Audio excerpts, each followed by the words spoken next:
Hey guys, it's Allison with your Monthly Edge podcast, and today we're going to be talking about credit cards. There's been a lot of changes in the regulations, so I wanted to review the changes with you and also kind of explain them a little bit. So let's get into it. What I really want you guys to take away from this podcast is how the credit card changes protect us. They protect us from the high rate hikes that we don't see coming. They also protect us from the changes to the rules and regulations and additional fees that we used to have to pay. The new regulations require low rates for introductory credit cards for at least 6 months. Now this is really good because I know some of you in the past may have signed up for a 0% interest rate credit card, and then before you realized or noticed anything, the rate was completely skyrocketed. The other good thing about the regulations is now it protects college students. I know when I was in college, I would always be, spoken to by credit card companies as I'm walking through the quad and they're asking me to sign up for a credit card to get a free t-shirt.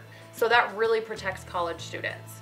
It also protects 18 to 24-year-olds, of course, with pre-approval letters. I know your mail must have been very full with pre-approval letters from credit card companies saying you're approved for a certain limit on a credit card. And that's not always the best if you don't know what you're signing up for. So those are the 3 main things that it really protects us from. For the people under 21, I'm sure you guys have been taken advantage of with the credit cards in the past. Now there's a few changes just for the people under 21. The first change is you guys are going to notice that if you try and sign up for a credit card, you have to have a parent or guardian co-sign for you. If you're under 21, but you can prove that you're able to pay your debt back and that you have a usual source of income, then they may let you sign up for a credit card, but it really protects the people that are, again, college students 18 to 20, who really don't know anything about credit cards and they sign up and then they have debt until they're 30.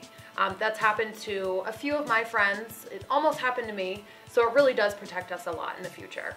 The new regulations also safeguard us against excessive fees. I know a lot of times you would be paying over the limit fees.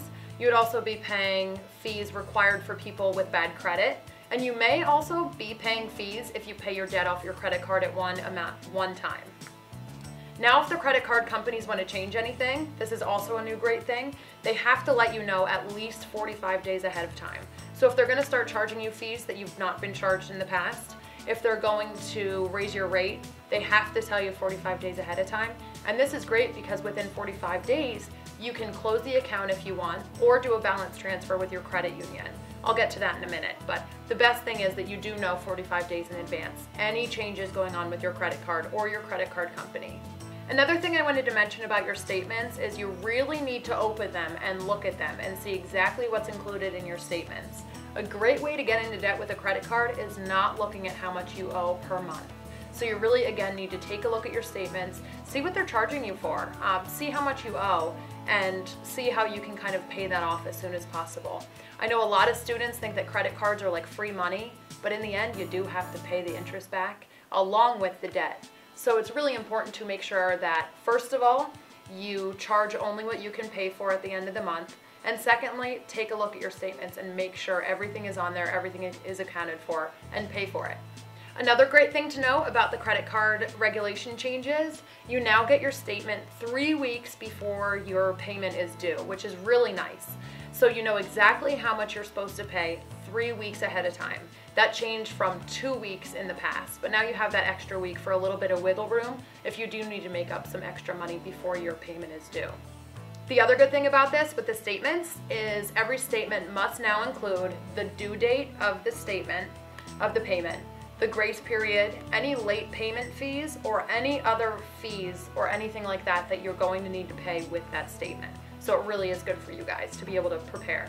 So when I was talking about balance transfers, this is actually something your credit union can offer.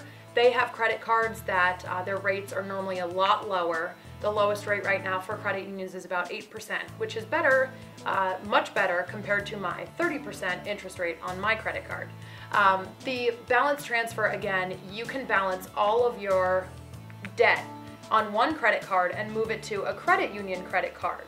So again, if you have 30% interest plus a $2,000 debt on your credit card from a bank or financial institution, you can transfer all of that onto a credit union credit card and not have to worry about paying the extra 30%. Your debt would automatically be reverted to the credit card rate for the credit union. So it's really good, Save a lot of money in the long run. Don't pay the interest. Get your credit card paid for right away. Don't forget that credit unions can also help you with more than just a credit card. They can help you with savings accounts and checking accounts. Also, you might not need a credit card right now when you think that you really do. You could talk to a representative about a debit card instead, which again is linked to your checking account. So it's a lot easier kind of to track your payments and things like that with a debit card, especially if you're not used to using a credit card. Also, if you're under 21, talk to the credit union about other options for credit cards, since obviously unless you have a cosigner, you won't be able to get one. The credit union, again, can really help, so make sure you talk to your representative. I hope you guys found this podcast really helpful. I know that I've kind of been going through the same thing, looking for a different credit card option. So hopefully you found this helpful. Make sure you take a look at your credit cards, at your statements. Make sure you're not paying too much and that you're not being taken advantage of. If you guys have any questions, let us know and we can answer them in an upcoming podcast or video. Thanks again, and we'll see you next month.